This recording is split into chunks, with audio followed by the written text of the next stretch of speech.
Real Madrid এবং Atletico Madrid আবারও মুখোমুখি হচ্ছে। এটা লা লিগার জন্য নয়, এটা স্প্যানিশ সুপার কুপা বা স্প্যানিশ সুপার কাপের জন্য, যেই খেলাটা অনুষ্ঠিত হইবে সৌদি আরবে বা সৌদিতে।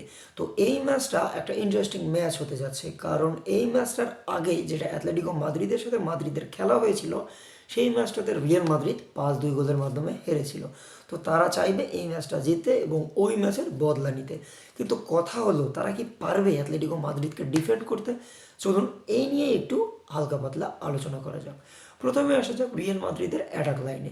রিয়াল মাদ্রিদের অ্যাটাকারদের যে শিরোমণি কিলিয়ান এমবাপে, সে বর্তমানে রয়েছে ইনজুরিতে এবং তাকে রিপ্লেস করেছে গোঞ্জালো গার্সিয়া। তো এক্ষেত্রে বলা যায় যে গোঞ্জালো গার্সিয়া ডিসেন্ট একজন স্ট্রাইকার এবং সে খুব ভালো পারফরমেন্স দিচ্ছে, যেখানে গত ম্যাচটাতে রিয়েল বেতিসের এগেনস্টে সে হ্যাট্রিক করেছে।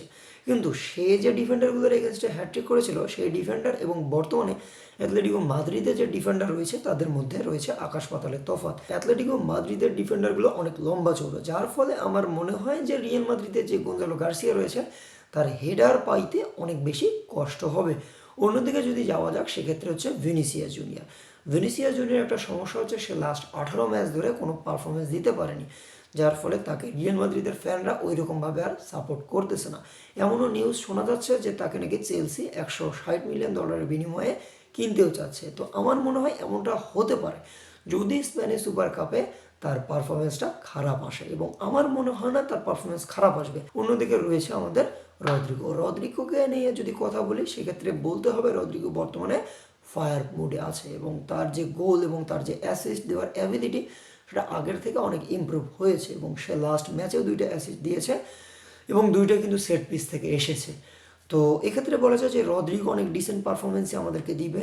ওই এক জায়গায় যা সে ঠেকে যাবে, সেটা হচ্ছে ফিজিক্যালিটি। অন্যদিকে যদি আসা যাক রিয়াল মাদ্রিদের মিডফিল্ড বর্তমানে অনেক বেশি স্ট্রং, যেক্ষেত্রে দেখা যাচ্ছে যে জুড বেলিংহামের পারফরমেন্স খুব ভালো হচ্ছে, তার সাথে কামাভিঙ্গা, ড্যানি সাবায়োসের পারফরমেন্সও খুব ভালো।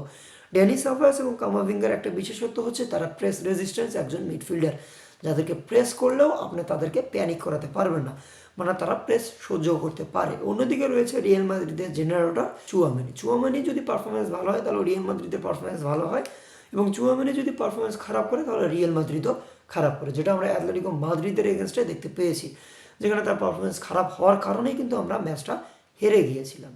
তো অন্যদিকে আসতেছে আমাদের ডিফেন্স লাইনের কথা যদি বলি, তাহলে আমি প্রায় পাগল হয়ে যাব, কারণ বর্তমানে রিয়াল মাদ্রিদের ডিফেন্স লাইন পুরোই ভঙ্গুর, যেখানে ডিন হুইসন থাকবে অ্যাবসেন্ট। তো ডিন হুইসন অ্যাবসেন্ট থাকছে, এটা নিয়ে আমার বেশি মাথা ব্যথা নেই, কারণ ডিন হুইসনের যে ফিজিক্যালিটি, আমার মনে হয় তার ওই ফিজিক্যালিটি দিয়ে সে যে আলেকজান্ডার সরলদ বা আমাদের আলভারেজকে আটকাতে পারবে।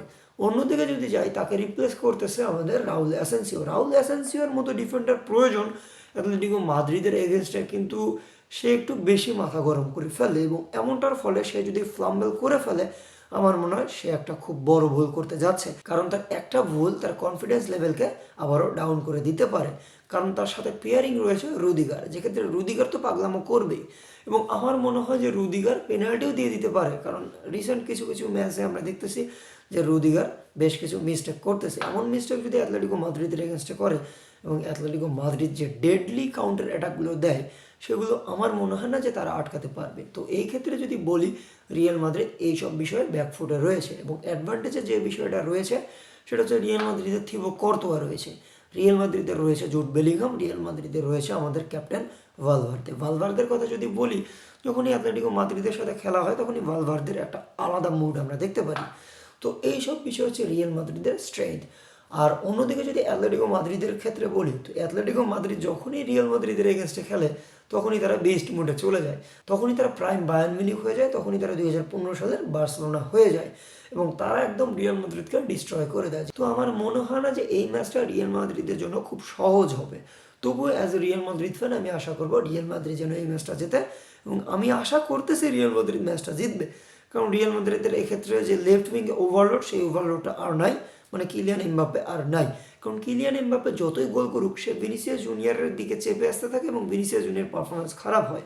এক্ষেত্রে গোঞ্জালো গার্সিয়া বক্স টু বক্সের কাজ করবে, ফক্স ইন দ্য বক্স বা পোচারের কথা বলতে পারেন। তো এই ক্ষেত্রে আমরা অ্যাডভান্টেজে থাকবো এবং আমি আশা করতেছি যে 2-1 একটা নেয়ার উইন আমরা পেতে চলেছি। আপনাদের কি মনে হচ্ছে? কমেন্ট বক্সে জানিয়ে দিতে পারেন।